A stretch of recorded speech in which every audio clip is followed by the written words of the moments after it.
पर आपका बहुत बहुत स्वागत है। और हमारे सहयोगी रमन सैनी हमारे साथ जुड़ रहे हैं सीधे जम्मू से। रमन, सबसे पहले अपडेट बताइए इस पूरे मामले में, क्या अपडेट है और सियासत कैसे हो रही है इस पर? यहाँ देखिए, जिस तरीके से आज लाल चौक का जो इलाका है, टीआरसी का इलाका, वहाँ संडे मार्केट पर सीधे तौर पर आतंकियों की तरफ से ग्रेनेड से हमला किया गया है। दरअसल वहाँ पर एक सुरक्षा वाहन जो है वो खड़ा, सुरक्षा कर्मियों का एक वाहन खड़ा था, उस वाहन को निशाना बनाने की कोशिश जो है वो आतंकियों की तरफ से की गई थी, लेकिन जो टारगेट था वो मिस हो गया और ग्रेनेड जाकर सड़क के बीचों बीच जाकर फटा है। और क्योंकि संडे मार्केट थी, वहाँ भीड़ बहुत ज़्यादा थी, इसलिए वहाँ पर करीबन 10 से 12 लोग जो है वो घायल बताए जा रहे हैं। हालांकि सभी स्टेबल है, सबको मल्टीपल स्प्लिंटर इंजरीज जरूर है, लेकिन सबको हॉस्पिटल शिफ्ट किया गया है और सभी की जान जो है वो बच गई है।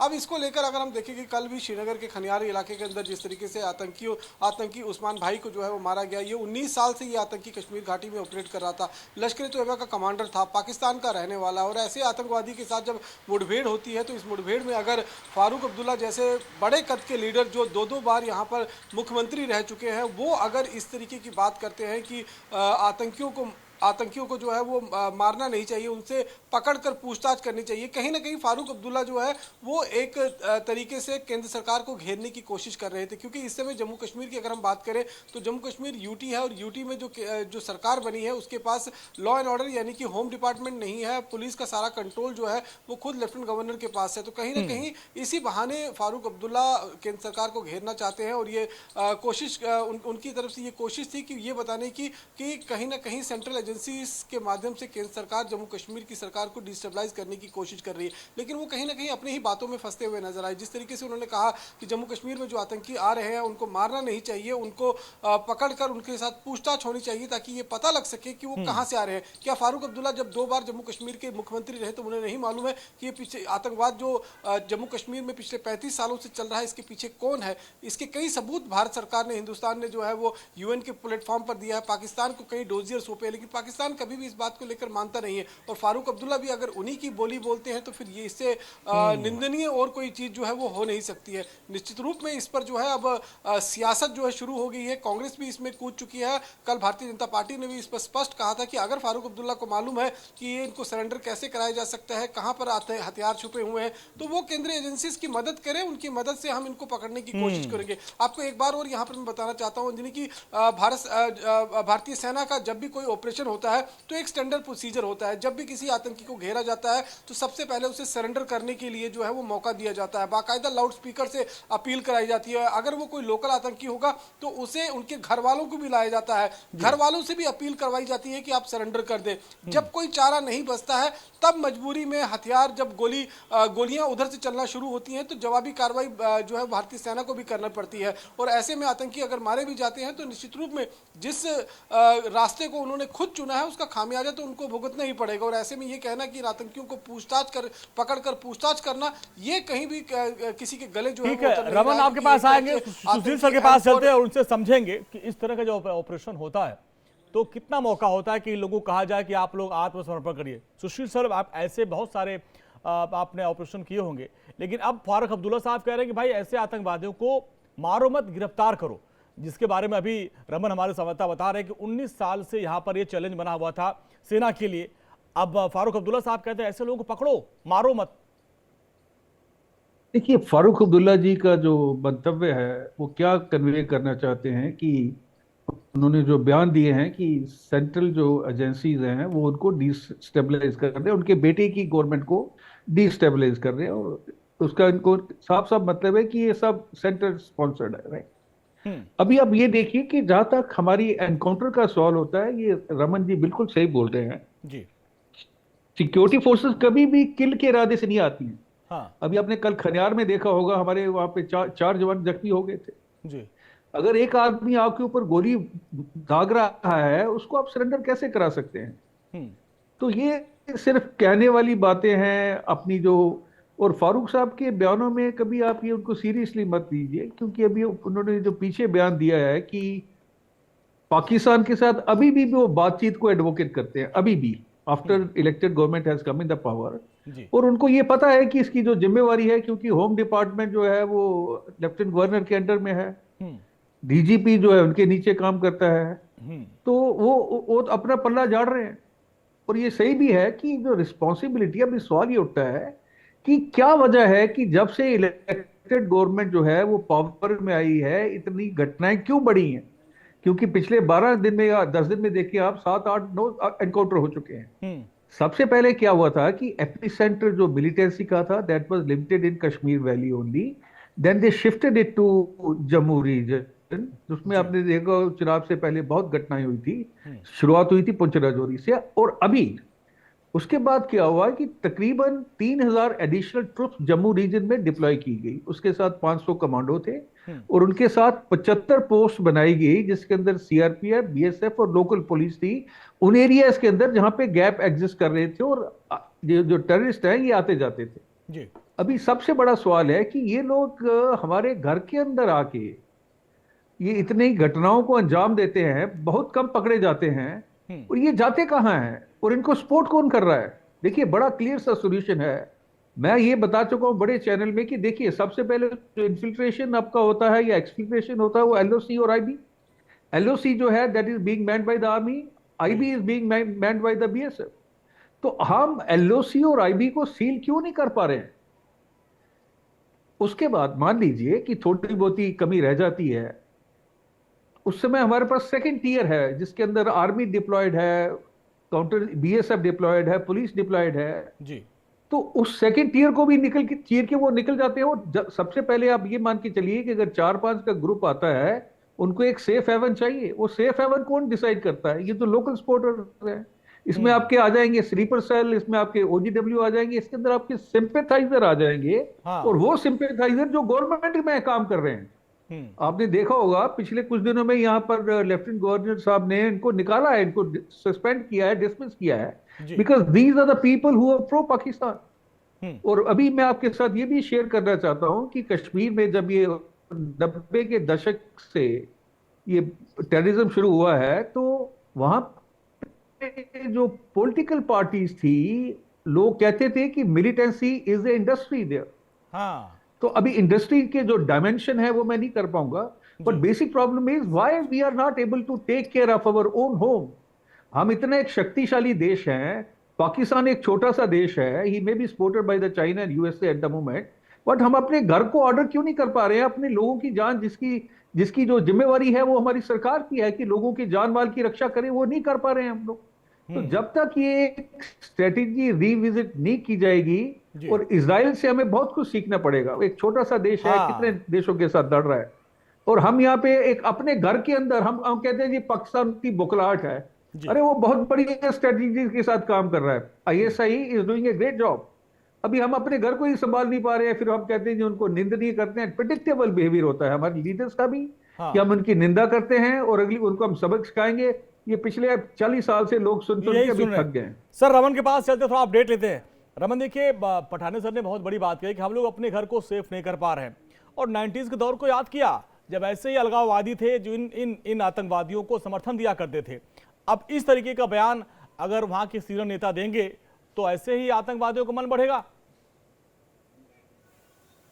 रमन, यहाँ बिल्कुल निश्चित रूप में जो मनोबल बढ़ रहा है आतंकवादियों का, वो उससे आप साफ तौर पर समझ सकते हैं कि किस तरीके से लाल चौक के अंदर जो एक समय में आतंकवाद और अलगाववाद का अभिप्राय बन चुका था, धारा 370 खत्म होने के बाद वही कहीं ना कहीं शांति और सौहार्द का प्रतीक बन गया। लेकिन अब जिस तरीके से नई सरकार आई है और उनके बयानबाजी जिस तरीके से सामने आ रहे हैं, जिस तरीके से उमर अब्दुल्ला ने पहले कहा कि हम धारा 370 को अब पहले ठंडे बस्ते में डालते हुए जो है वो हम नई सरकार के आने का जो है वो इंतजार करेंगे। लेकिन कहीं ना कहीं आतंकवादियों को ये लग रहा है कि उनके फेवर की कोई सरकार जो है, जो पहले भी जम्मू कश्मीर के अंदर सरकार रह चुकी है, उस तरीके की सरकार जम्मू कश्मीर के अंदर बनी है। तो ऐसे में उनका मनोबल बढ़ गया। इसीलिए लाल चौक जैसे जो बहुत संवेदनशील और बहुत सुरक्षित इलाका जो है, वहां पर अगर आतंकी आकर दिन दिहाड़े इस तरीके से, दिन के उजाले में इस तरीके से आतंकी हमला करेंगे, तो उससे आप समझ सकते हैं कि ये राजनीति। और रमन जरा हमारे दर्शकों को समझाइएगा, क्योंकि लाल चौक मुझे याद है हर जुमे की नमाज के बाद वहां पे किस तरीके से धमाके होते थे, फायरिंग की जाती थी, लेकिन अब वो टूरिस्ट प्लेस बन गया था। वहां पे रात भर हम देखते थे चहल पहल, हमारे संवाददाता भी गए थे वहां पे, रात भर चहल पहल हुआ करती थी। लेकिन अब उस जगह पे हमला करके क्या मैसेज देने की कवायद हो रही है? जी बिल्कुल, देखिए निश्चित रूप में जिस तरीके से मैंने बताया कि 90 के दशक के बाद जब जम्मू कश्मीर के अंदर आतंकवाद में बढ़ोतरी हुई, आतंकवाद चरम सीमा पर था, उस समय अलगाववाद और आतंकवाद इतना ज़्यादा चरम पर बढ़ गया था कि लाल चौक एक ऐसा इलाका बन गया था जो अलगाववाद और आतंकवाद का एक अभिप्राय बनकर रह गया था। वहाँ पर अगर आप देखें तो शाम 6 बजे के बाद, 7 बजे के बाद पूरी तरीके से सन्नाटा हो जाता था। कोई भी व्यक्ति, कोई भी टूरिस्ट वहाँ जाने से कहीं ना कहीं कतराता था। वहाँ पर मैंने ऐसी ऐसी घटनाएं भी पिछले 20 सालों में देखी हैं कि अगर कोई गलती से भी तिरंगा झंडा वहाँ पर निकाल देता था तो पुलिस आकर वहाँ पर गिरफ्तार कर लेती थी, उसको बाकायदा पुलिस स्टेशन ले जाकर डिटेन कर लिया जाता था। इस तरीके का एक माहौल जो है वहाँ पर बना रहता था। एक समय था जब उस लाल चौक के ऊपर पाकिस्तान के झंडे भी जो है वो फहराए जाते रहे हैं। तो कहीं ना कहीं धारा 370 खत्म होने के बाद अब जिस तरीके से वहाँ पर शांति हुआ, 24 घंटे वहाँ तिरंगे झंडे की रोशनी में वो लाल चौक का जो घंटा घर है वो नहाए रहता है। शाम के समय जाएंगे आप, मैं अभी जब नई सरकार का गठन हुआ था तब भी मैं लाल चौक के इलाके से मैंने रिपोर्ट दी थी। जब विधानसभा का चुनाव चल रहा था तब भी 2 बार मैं कश्मीर घाटी गया था और वहां लाल चौक से ही मैंने लोगों से बातचीत भी की थी। तो लोगों को ये उम्मीद थी कि कहीं ना कहीं जो नई सरकार आई है वो अब उनकी बेहतरी के लिए काम करेगी, क्योंकि कश्मीर घाटी का जो बिजनेसमैन है, कश्मीर घाटी का जो कोर नागरिक है, वो ये सब चीजें आतंकवाद और अलगाववाद नहीं चाहता है, क्योंकि उसे मालूम है कि जम्मू कश्मीर के अंदर अगर टूरिस्ट आएगा, क्योंकि जम्मू कश्मीर एक टूरिज्म वाली जो स्टेट है, अगर टूरिज्म यहाँ पर पलेगा बढ़ेगा तभी यहाँ के लोगों को खाने पीने के लिए जो है वो सुविधाएं जो है वो मिल सकेंगी। और आज पिछले 3 सालों से अगर हम बात करें 2 करोड़ से ज्यादा टूरिस्ट अगर वहां पर पहुंच रहे हैं तो आप इससे समझ सकते हैं कि किस तरीके से कश्मीर घाटी में एक दशा और दिशा दोनों बदलाव है। और ये बदलाव पाकिस्तान या अलगाववादियों को पसंद नहीं। सुशील सर, जैसा कि बता भी रहे थे, क्योंकि रमन पूरे चुनाव के दौरान लाल चौक से रिपोर्टिंग करते थे, कई बार हमारे साथ लाइव जुड़ते थे, लोगों से बात करते थे, और हमारी भी टीम के लोग 1-2 साल पहले भी गए थे लाल चौक पर। हमारी 2 महिला एंकर थी, रात भर घूमी थी, कहीं कोई दिक्कत होती नहीं थी। लगता था कि एकदम वो लाल चौक जिसके बारे में हमने सुने थे कि वहाँ पे तिरंगा उठाना पाप हो जाता था, वहाँ रात भर लोग घूम रहे हैं, टूरिस्ट प्लेस एंजॉय कर रहे हैं। अब वहाँ पे इस तरह से धमाका करना, क्या इसके जरिए कोई मैसेज देने की कवायद है क्या? देखिए, बड़ा क्लियर मैसेज है। मैं खुद गया था तकरीबन 3-4 महीने पहले कश्मीर में, और मैं डल लेक में हाउस बोट में रहा था। Everything was perfect and everything was beautiful, और इतने ज्यादा टूरिस्ट थे कि यू कुडंट बिलीव इट कि ये पुराना कश्मीर है। अभी आप ये पूछ रहे हैं कि ये इसके पीछे स्ट्रेटजी क्या? बहुत क्लियर स्ट्रेटजी है। सबसे पहले अगर आप देखें जो जेड टनल के ऊपर अटैक हुआ है गगनगीर में जी, वहां पे बड़ा क्लियर मैसेज है कि बाहर के लोग जो है यहाँ पे वो सुरक्षित नहीं है, आप यहाँ पे चले जाइए। और उनका जो मेन मुद्दा उसके लिए है कि वो डेवलपमेंट जो हो रही है कश्मीर में इस समय, उसको वो डिस्टर्ब करना चाहते हैं। दूसरा, ये भी उन्होंने बड़ा, आईएसआई जो है they are playing very very strategical game, और अपनी वो स्ट्रेटेजी बदलते रहते हैं। दूसरा, ये भी मैसेज आ रहा है बाहर के लोगों को कि आप यहाँ आके सेटल नहीं हो सकते, क्योंकि अभी जो नए नियम आए हैं उसके अंदर भारत का कोई भी नागरिक जम्मू या कश्मीर में जगह खरीद सकता है। जम्मू के अंदर जगह खरीदी जा रही है लोगों ने, लेकिन कश्मीर में nobody is daring. So that message is very clear. Third message ये है कि इस समय जो पावर है इसकी, लॉ एंड ऑर्डर और सिक्योरिटी फोर्सेस जो जितनी है, वो सब लेफ्टिनेंट गवर्नर के पास है जी। तो ये एक आईएसआई ये बताना चाहती है कि we can strike you at our will anywhere and everywhere. अभी खनियार का आप देखेंगे, वहां से तकरीबन 300 गज आगे कोर बैटल स्कूल है जहां पे आर्मी का कैंप है। तो अगर ये लोग वहां तक पहुंच जा रहे हैं, इनको ला कौन रहा है? देखिए, सोच की बात यह है कि कुछ ना कोई तो ऐसी एजेंसी है, वो गवर्नमेंट की है, गवर्नमेंट के बाहर की है, जो इनको सेफ हेवन प्रोवाइड कर रहे हैं, इंटेलिजेंस प्रोवाइड कर रहे हैं, इनको लॉजिस्टिक प्रोवाइड कर रहे हैं, और उनको हम क्यों नहीं खत्म कर पा रहे? एलओसी और आईबी का एक इशू है जो एक्सफिल्ट्रेशन और इन्फिल्ट्रेशन के साथ बात करता है, लेकिन एक बार जब ये टेररिस्ट अंदर आ जाते हैं तो उनको हम क्यों नहीं पकड़ पा रहे हैं? लोकल पुलिस, देखिए सिक्योरिटी फोर्सेस की मैं बात नहीं कर रहा हूं, लोकल पुलिस का जो सिस्टम है वो चौकी लेवल तक जाता है। डीसी जो है, he should be part of counter terrorism grid, DC and SSP both. Yes, और SHO उस एरिया का, they must be held accountable. If such informations are not being given to the agencies which are tackling the terrorism, they must be taken to the task. लेकिन यहाँ पे कोई system ही नहीं है। Unified command की बात करते हैं हम, यूनिफाइड कमांड जो है that used to be chaired, और पिछले 4-5 साल से डिफंक्ट पड़ी हुई है, इसकी बात ही कोई नहीं करता है। जब पुराना सिस्टम था उसके अंदर यूनिफाइड कमांड की जो मीटिंग होती थी उसको चीफ मिनिस्टर चेयर करता था, और अभी एक मीटिंग हुई है कुछ 15-20 दिन पहले जिसको लेफ्टिनेंट गवर्नर ने चेयर किया है। जी। अभी उसके अंदर क्या कर रहे हैं आप लोग? आप जनता को बताइए कि भाई ये हमारी प्रॉब्लम है। आप अपनी स्ट्रेटेजी बेशक डिस्क्लोज ना कीजिए, but you tell them they we are taking stringent measures to eliminate the militancy which is growing with the passage of time, and Pakistan is very happy. हम्म। अभी हमारी जो इमेज है वो अभी सॉफ्ट नेशन की बन गई है। जी। We are reactive people, we have to be proactive, we have to depict that India is not a soft nation, जी। एंड अपनी जो विल है, अपनी जो रिट है उसको प्रिवेल करें। अगर जरूरत पड़ती है आपको, intelligence is the biggest weak link at the moment. जी। भाई जी। आप एडिशनल फोर्सेस लाइए, एडिशनल इंटेलिजेंस एजेंसीज लाइए, जी। एजेंसी जो है उनको कोऑर्डिनेट कीजिए, let them be under one umbrella. जहां एक से बड़ा सवाल इंटेलिजेंस, सर, आप अभी यहाँ रमन पे 7 समझेंगे। रमन एजेंसियां देखिए, हैं। सर ने एक बहुत बड़ा सवाल उठाया कि जो हमारी इंटेलिजेंस एजेंसियां हैं, क्या यहाँ पे इस तरह के जो हमले हो रहे हैं एजेंसियों की चूक है, या जिस तरीके से नई सरकार का गठन हुआ और इसके बाद से हमले लगातार बढ़े हुए हैं? गांधरबल का आपने देखा होगा कि टनल का निर्माण हो तो वहाँ पे 7 लोगों को मार दिया गया। इसके जरिए, चूंकि अभी हमने बात किया था कि विधानसभा चुनाव बहुत शांतिपूर्ण हुआ, लोकसभा चुनाव भी बहुत बढ़ चढ़ लोगों ने हिस्सा लिया और कहा जा रहा है इससे पाकिस्तान बौखलाया हुआ भी था। अब ये जो मैसेज, ये हमले हो रहे हैं, इनके जरिए क्या एक बार फिर से वो दिखाने की कोशिश कर रहा है कि भाई सब कुछ ठीक नहीं है, हम अभी भी हमले कर सकते हैं? और सर जो इंटेलिजेंस पे सवाल उठा रहे हैं उसको लेकर क्या आपके पास खबर है, क्या अपडेट?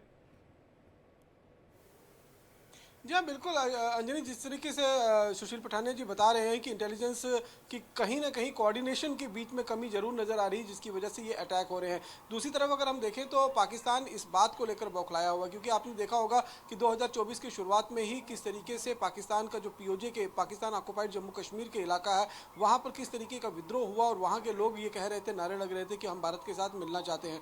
यानी कि उनको ये लग रहा था कि पिछले 3 सालों में जम्मू कश्मीर के अंदर जो उन्नति हुई, जो तरक्की हुई है, जो डेवलपमेंट यहाँ पर हुआ है, जो डेवलपमेंट के मुद्दे, डेवलपमेंट के एक तस्वीर दिखाने की कोशिश केंद्र सरकार की तरफ से की गई। यहाँ पर IIM आया, यहाँ पर एम्स आया, यहाँ पर इंफ्रास्ट्रक्चर आया, यहाँ पर सड़कें बनी, यहाँ पर टनल्स बन रहे हैं। तो ये सारा चीज़ें जब अगर POK के अंदर मौजूद नहीं है तो POK के लोग आवाज़ उठाएंगे, तो वो इस डेवलपमेंट को रोकना चाहते हैं ताकि वो POK के लोगों को जो ये लोग फेस कर रहे हैं उनसे कहीं ना कहीं अपना बचाव कर सके। दूसरी तरफ जिस तरीके से पाकिस्तान लगातार जिस लाइन को टो करता हुआ पिछले 75 साल से नजर आ रहा है कि कश्मीर पाकिस्तान का हिस्सा बनेगा, उसके लिए वो 35 साल से जम्मू कश्मीर के अंदर प्रॉक्सी वार के नाम पर यहाँ पर आतंकवाद जो है वो फैला रहा है। न जाने कितने अरबों खरबों रुपए का, डॉलर का जो इन्वेस्टमेंट है उसने कश्मीर के ऊपर पाकिस्तान ने किया हुआ है।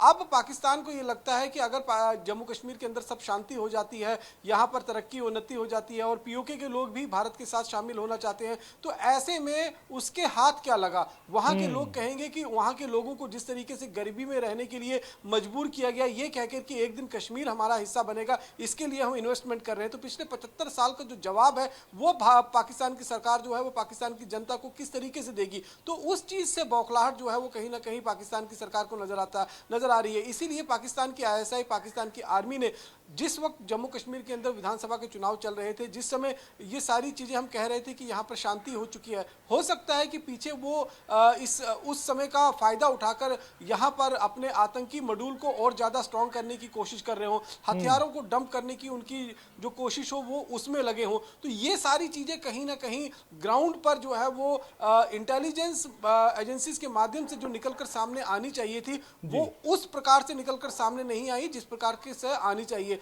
कहीं ना कहीं कुछ फेलियर जरूर है जिसकी वजह से आतंकवादी इस समय क्योंकि अगर ऑफिशियल फिगर कहें तो पिछले 3 सालों से 150 से 200 के आतंकी का जो फिगर है वो नजर आ रहा है, लेकिन ग्राउंड एक्सेस अगर आप करेंगे तो इस समय 200 से ज्यादा आतंकी आपको वैली में नजर आएंगे। जम्मू में 40 से 50 आतंकवादियों के ऑफिशियल फिगर सामने आ रहा है, लेकिन अगर ग्राउंड का एक्सेस करेंगे तो करीबन 70 से रमन, एक चीज और बताइए, इस बात मैं पठान सर पास जाऊंगा।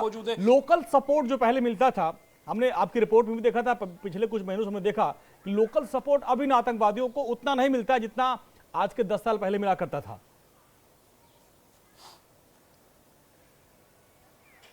रमन, जी हाँ, बिल्कुल। देखिए, अगर लोकल सपोर्ट की बात करें तो पिछले जो पीछे ये 5 साल का गैप रहा उसमें जरूर लोकल सपोर्ट जो है वो कम हुआ है, लेकिन पाकिस्तान की आईएसआई ने बाकायदा एक सोची समझी एक साजिश के तहत जो आतंकवादी यहाँ सरेंडर कर चुके थे, जो ओजीडब्ल्यूज को पकड़ा गया था, उनको सजा हुई थी और वो दोबारा छूट गए थे, उस नेटवर्क को दोबारा रीएक्टिवेट किया है पूरे जम्मू कश्मीर के अंदर, ताकि जो पाकिस्तान से आतंकी आ रहे हैं, क्योंकि जम्मू कश्मीर के आतंकी पर जो यहाँ पर रेडिकलाइज होकर आतंकी बनते थे, अब पाकिस्तान को इतना भरोसा नहीं रह गया। इसीलिए ज्यादातर आतंकी जो जैश के हों या लश्कर के हों या पीएफएफ के हों, वो इस समय पाकिस्तान खुद भेज रहा है। और उसमें अगर आप देखेंगे तो पाकिस्तान के स्पेशल फोर्सेस के जो कमांडोज हैं, रिटायर्ड कमांडोज, उनको भी आतंकी कमांडर बनाकर भेजा जा रहा है, ताकि वो ग्राउंड पर रहकर जम्मू कश्मीर में रहकर ऑपरेशंस को लीड कर सके। कल जो अरबाज अहमद मीर जो अनंतनाग के साउथ कश्मीर के इलाके में जिसको सुरक्षा कर्मियों ने मार गिराया, वो इस समय पीएफएफ का ऑपरेशनल चीफ था। उसको पाकिस्तान की आईएसआई ने ऑपरेशनल चीफ जो है यहाँ पर बनाया था, और जिस तरीके से उसने एक के बाद एक आतंकी हमलों को अंजाम दिया, अब उसके मारे जाने के बाद उसका दूसरा साथी, जिसके पास हमारे पास जानकारी मिल रही है कि हो सकता है उसका दूसरा साथी जो अभी गगनगीर हमले में भी शामिल था, जिसका नाम जुनेद है, वो भी कहीं ना कहीं इस अरबाज के टच में था, और अरबाज ने ही इसको एक्टिवेट किया था जुनेद को, जिसने जाकर गांदरबल के गगनगीर इलाके में एप्को कंस्ट्रक्शन कंपनी के जो बेस कैंप था उस पर हमला किया। अब उसे कहीं ना कहीं हो सकता है कि ऑपरेशनल चीफ बनाया जाए। तो पाकिस्तान ये पूरा साइकिल जो है वो पीओके के अंदर बैठे हुए जो हैंडलर है आईएसआई और पाकिस्तानी आर्मी की शह पर लगातार जम्मू कश्मीर के अंदर न केवल आतंकियों को भेज रहे हैं, बल्कि सुशील सर, एक चीज हमने देखा था कि जो पाकिस्तान से आए हुए आतंकी थे वो अब तो लगभग यहाँ पे ढेर हो चुके थे, जो उनको लोकल सपोर्ट करने वाले थे वो भी बहुत कम उनकी संख्या रह गई है। अब ऐसे में घुसपैठ कराने की लगातार कोशिश की जा रही है, लेकिन उस पर भी इनकाउंटर वाले लोग ढेर किए जा रहे हैं। लेकिन पाकिस्तान वाला जो इशू उठाया रमन ने, क्योंकि 10 बजे हम लोग अक्सर नापाक हमारा शो पाकिस्तान पे ही जाता है, वहाँ की जनता को हम सुनते वो कहती भाई हमारे पास खाने को आटा नहीं है, रोटी नहीं है, भुखमरी के शिकार है, पाकिस्तान अब कश्मीर का राग अलापना छोड़ देना चाहिए। वहाँ पे G20 का सफल आयोजन किया गया, तो इन सब चीज़ों को वहाँ की जनता कह रही है कि भाई कश्मीर तरक्की कर रहा है, और अब तो पीओके के लोग भी कह रहे थे, ये बहुत बड़ा मुद्दा भी चुनाव का बना था, वहाँ के लोग चाह रहे थे कि हम भारत के साथ मिल जाए। तो क्या ये जो लग रहा था कि पाकिस्तान को कि यहाँ पे जो शांति है, जो टनल बन रहे हैं, जो विकास हो रहा है, उससे जो पाकिस्तान की आवाम भी जो है काफ़ी प्रभावित हो रही थी, इस तरीके से हमले इसलिए करवाए जा रहे हैं क्या? देखिए, वहाँ पे इस समय 3 किस्म के लोग हैं। एक तो आवाम है जो बहुत बुरी दिशा में है, उनकी जो इकोनॉमिकल है पूरी तरह क्रम्बल हो चुकी है, वो डेब्ट के ट्रैप में फंस चुके हैं, भीख मांगते हैं, ये उनकी एक गवर्नमेंट। दूसरी तरफ है जो शहबाज शरीफ की है, उसकी कहीं नहीं चलती। और तीसरी जो चीज है वो है पाकिस्तान आर्मी और आईएसआई। आप ये मान के चलिए कि पाकिस्तान आर्मी या आईएसआई कभी भी ये नहीं चाहेगी कि भारत और पाकिस्तान के रिश्तों में सुधार हो, क्योंकि वहां की जो आर्मी है वो एक हमारी इंडियन आर्मी जैसी नहीं है जी। वो बहुत करप्ट आर्मी है, और उनके पास वो ड्रग ट्रेड में भी इन्वॉल्व है। उनकी अब जायदाद देखेंगे तो आप हैरान हो जाएंगे, इनके जनरलों ने पता नहीं कहाँ कहाँ अपने मकान दुनिया भर में बनाए हुए हैं। तो आईएसआई और पाकिस्तान कभी नहीं चाहेगा। शहबाज शरीफ की गवर्नमेंट चाहती भी होगी, आपने नवाज शरीफ के बयान सुने होंगे, वो कहते हैं कि हम जो है इंडिया के साथ रिश्तों में सुधार करना चाहते हैं, लेकिन उनकी कोई अहमियत नहीं है। वो एक पपेट गवर्नमेंट है जिसका कंट्रोल आर्मी के पास है, जनरल मुनीर के पास है, तो कभी भी रिश्तों में सुधार नहीं होगा। देखिए 89 में एक ऑपरेशन जनरल जिया-उल हक थे, उन्होंने एक ऑपरेशन कंसीव किया था, ऑपरेशन टोपैक, जिसका पर्पस था to make India bleed in 1000 cuts for 1000 years. तो पाकिस्तान जो है वो इससे बाज नहीं आएगा। उसे अपने देखिए उसको क्या हासिल हो रहा है कि एक तो उनकी जो ऑडियंस है, पब्लिक, उनके लिए ये बड़ा एक डाइवर्जन है, एक ब्यूटीफुल डाइवर्जन, कि देखिए हमारी जो आर्मी है कितनी बहादुर है और हमारी जो गवर्नमेंट है कितना स्ट्रांग है, अभी भी वो कश्मीर का उसको छोड़ नहीं रहे हैं, उनको एक खुशी मिल जाती है। चाइना इस समय अभी गलवान से उन्होंने विड्रॉ किया है, लेकिन अभी वो उन्होंने अपनी स्ट्रेटेजी ये बदली होगी, और पहले भी ये खबरें थी कि चाइना जो है पाकिस्तान को लगातार सपोर्ट कर रहा है टू इंक्रीज द मिलिटेंसी। अभी यूएसए के साथ हमारे जो रिलेशन है, USA is also supporting to marginalize India, कि इंडिया की जो बढ़ती हुई शक्ति है कोई नहीं चाहता है, अमेरिका, चाइना, रशिया को छोड़ के, Russia is they are true friends, right. जी। तो अभी भारत के खिलाफ जो साजिशें हो रही हैं उसके अंदर चाइना, पाकिस्तान, अमेरिका, ये सारे जुटे हुए हैं। जी। और उसके बावजूद देखिए, वो तो हम बदल नहीं सकते, वी हाँ। Can't change that, but we can put our house in order. हमारे पास रिसोर्सेज की कमी नहीं है। हम्म। और रिसोर्सेज जो हैं, अगर उनको पूरी तरह से यूटिलाइज किया जाता है, अपनी प्रोएक्टिव अप्रोच को जो है हम एक कंसंट्रेट करें in a concentrated manner, hmm. And we revive strategy with the changing strategy of ISI, जी। तो कोई बड़ी बात नहीं है कि हम इसको पूरी तरह से एलिमिनेट कर पाए।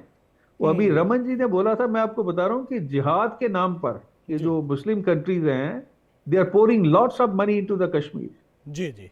वो कैसे यहाँ पहुंचते हैं, उसका क्या यूटिलाइजेशन होता है, पहले आपने देखा था Hurriyat, that used to be one of the recipient of that money, और वो लोगों को पैसे देके पथराव करवाते थे।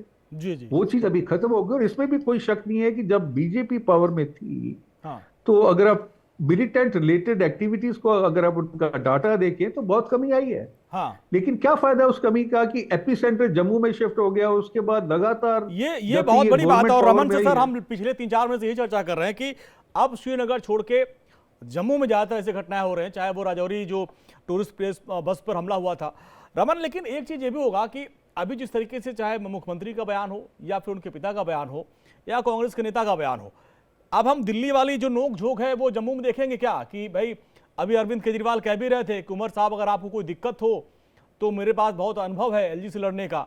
तो क्या आप जो है अनुभव वहां बांटे जा रहे हैं क्या? क्योंकि अब हम देख रहे हैं कि एलजी बनाम जो है उमर अब्दुल्ला सरकार की अब जो है यहाँ पे टेंशन दिखने शुरू हो चुकी है। बिल्कुल, देखिए जिस दिन सरकार का गठन हुआ था, जिस दिन उमर अब्दुल्ला ने शपथ लिया था, मैंने उस दिन ही कहा था कि ये यहाँ पर सरकार चलाना इस समय यूटी के अधीन इतना आसान नहीं होगा, क्योंकि जम्मू कश्मीर का जो ताज है वो कांटों भरा ताज है। और यहाँ पर जितने भी चीफ मिनिस्टर जब जम्मू कश्मीर स्टेट हुआ करती थी तब भी यहाँ पर बने हैं, तो उन्होंने कहीं ना कहीं अपने हाथ जो है इस जलते हुए आतंकवाद की ज्वाला में जरूर जलाए हैं। और अब तो यूटी है और अब कहीं ना कहीं एलजी और मुख्यमंत्री के बीच में एक टकराव की स्थिति बनी रहेगी। हाल ही में हमने देखा कि जम्मू कश्मीर ने यूटी डे सेलिब्रेट किया, जिसको नेशनल कॉन्फ्रेंस के सभी नेताओं ने जो है वो उसका बाइकआउट कर दिया, जिसको लेकर एक कंट्रोवर्सी जो है वो खड़ी हो गई। उसके बाद पहले ये कहा जा रहा था कि धारा 370 को अब नई सरकार जो आएगी उससे मांग करेंगे। अब नेशनल कॉन्फ्रेंस के जो चाहे डिप्टी सीएम हो चाहे उनके और दूसरे मंत्री जो है इस समय जम्मू प्रोविंस से आए हैं, वो कह रहे हैं कि नहीं जी, हमने ये मुद्दा छोड़ा नहीं है, इस मुद्दे को लेकर हम 70 साल तक लड़ाई लड़ते रहेंगे। अब ये फारूक अब्दुल्ला भी मान चुके हैं, हो सकता है कि उनके जीवन में दोबारा उनके जीवन जीते रहते हुए वो कह चुके हैं कि हो सकता है धारा 370 वापस ना आए, लेकिन इसके लिए वो एक लंबी लड़ाई लड़ेंगे। और अब जिस तरीके से हालात जम्मू कश्मीर के अंदर बने हुए हैं, निश्चित रूप में फारूक अब्दुल्ला कहीं ना कहीं उमर अब्दुल्ला की सरकार जो है उसको क्लीन चिट देने की कोशिश कर रहे हैं कि देखिए इसमें हमारा कोई रोल नहीं है, ये जो आतंकवाद बढ़ाया जा रहा है, आतंकवाद बढ़ रहा है, ये लॉ एंड ऑर्डर की सिचुएशन है, यहाँ पर आतंकवादी अगर आ रहे हैं तो सीमा पार से आ रहे हैं, वो सेना का मामला है, इससे वो पल्ला झाड़ने की कोशिश कर रहे हैं और केंद्र सरकार को इसमें घेरने की कोशिश कर रहे हैं। इसके पीछे उनकी दो जो है वो कहीं ना कहीं कूटनीति काम कर रही है। एक तरफ की केंद्र सरकार को ये लगे कि अगर ऐसे ही चलता रहा तो हमारी बदनामी होगी, तो हम फुल स्टेटहुड जो है वो जम्मू कश्मीर को वापस दे दें, क्योंकि यहाँ पर हाफ स्टेटहुड के साथ यूटी में सरकार चलाना सिर्फ म्युनिसिपैलिटी को रन करने के बराबर जो है वो कहीं ना कहीं नजर आता है। क्योंकि अरविंद केजरीवाल ने भी जब उमर अब्दुल्ला को इस बात को लेकर नसीहत दी थी, इस बात को लेकर एक उन्होंने कहा था कि अगर आपको कोई सरकार चलाने में किसी तरीके की दिक्कत आएगी आधी स्टेट की सरकार को, तो आप मुझसे सलाह मशवरा या राय ले सकते हैं। वो कहीं ना कहीं तंज कसने की कोशिश जो है वो की गई थी अरविंद केजरीवाल की तरफ से, क्योंकि उमर अब्दुल्ला ये वही है जिन्होंने जब धारा 370 हटाया गया था जम्मू कश्मीर से तो सीना ठोक कर कहा था कि जब तक स्टेटहुड जम्मू कश्मीर को वापस नहीं मिल जाएगी तब तक मैं विधानसभा का चुनाव नहीं लड़ूंगा। और लेकिन जब विधानसभा के चुनाव का ऐलान हुए तो एक सीट को छोड़कर दो सीटों पर उन्होंने चुनाव लड़ा, हालांकि दोनों सीटों उन्होंने जीत ली। और उसके बाद उन्होंने कहा था मैं मुख्यमंत्री नहीं बनूंगा। इसको लेकर जब चुनाव के जो घोषणा हुई, रमन, चूंकि हम लोग आखिरी सेगमेंट में है, क्या इस पूरे मामले में अभी तक कोई गिरफ्तारी हुई है? क्योंकि जिस तरीके से ग्रेनेड हमला किया गया वो भी लाल चौक इलाके में, क्या कोई गिरफ्तारी इसको लेकर क्या कुछ सर्च ऑपरेशन चला, क्या कुछ अपडेट चला, दर्शकों को बताएं। जी देखिए, लाल चौक का ये इलाका बेहद ज़्यादा संवेदनशील है, बहुत ज़्यादा हाई सिक्योरिटी जोन वाला एरिया है और इसके आसपास में टीआरसी टूरिस्ट रिसेप्शन सेंटर है, जहां पर ये हमला हुआ है। और उसके चारों तरफ जो है वो सीसीटीवी कैमरेज जो हैं वो लगे हुए हैं, सरकारी कैमरेज भी लगे हुए हैं, प्राइवेट लोगों के भी कैमरे लगे हैं। अब उन सभी कैमरों को खंगाल कर देखने की कवायद जो है वो जम्मू कश्मीर पुलिस ने शुरू कर दी है, ताकि कहीं ना कहीं किसी तरीके से कोई क्लू जो है वो मिल सके। क्योंकि ग्रेनेड का हमला एक ऐसा हमला है कि एक बार ग्रेनेड को आपने थ्रो कर दिया, उसके बाद आपके पास उसका कोई अवशेष जो है वो बचता नहीं है जिससे आपको डायरेक्ट रूप में पकड़ा जा सके। अब ये सीसीटीवी कैमरे में कौन सा व्यक्ति कैद हुआ है, उसके माध्यम से ही जो है आगे की कार्रवाई जो है वो होगी। लेकिन अभी तक उस पूरे इलाके की घेराबंदी कर कर वहां पर सुरक्षा जो है वो बढ़ाई गई है। साथ ही साथ में सर्च ऑपरेशन जो है वहां पर लॉन्च किया गया है ताकि आतंकी को गिरफ्तार किया जा सके। दूसरी तरफ जो जो गैजेट्स लगे हुए हैं, सीसीटीवी कैमरे लगे हुए हैं, इनकी मदद से कहीं ना कहीं उस आतंकी तो पहुंचने की कोशिश की जा रही है। क्योंकि मुझे याद है आज से करीबन 5 साल पहले जिस तरीके से जम्मू के बस स्टैंड पर ग्रेनेड हमला हुआ था, उसमें एक युवक जो डोडा से था उसने आराम से गाड़ी के नीचे ग्रेनेड को थ्रो कर वहां से निकल गया था, लेकिन सीसीटीवी में उसका चेहरा आ गया था जिसकी वजह से उसकी गिरफ्तारी हो पाई थी। तो अब उम्मीद यही जताई जा रही है कि जिस व्यक्ति ने, चलिए रमन, देखना ये होगा कि इस पूरे मामले में कब तक गिरफ्तार होंगे। वो बहुत जल्द सुशील पठानिया सर आपका, रमन आपका बहुत बहुत शुक्रिया इस पूरी बातचीत के लिए। तो देखिए, हाल के दिनों में हमले बढ़े हैं और जिसको लेकर सुरक्षा एजेंसियों पर सवाल सुशील पठानिया सर ने उठाए हैं, लेकिन सेना का सर्च ऑपरेशन जारी और कहा जा रहा है कि बहुत जल्द इन आतंकवादियों को गिरफ्तार किया जाएगा और इनके खिलाफ कड़ी से कड़ी कार्रवाई की बात की जा रही है। यहाँ पे रुकते छोटे से ब्रेक के लिए, ब्रेक के बाद भी खबरों का सिलसिला लगातार जारी है।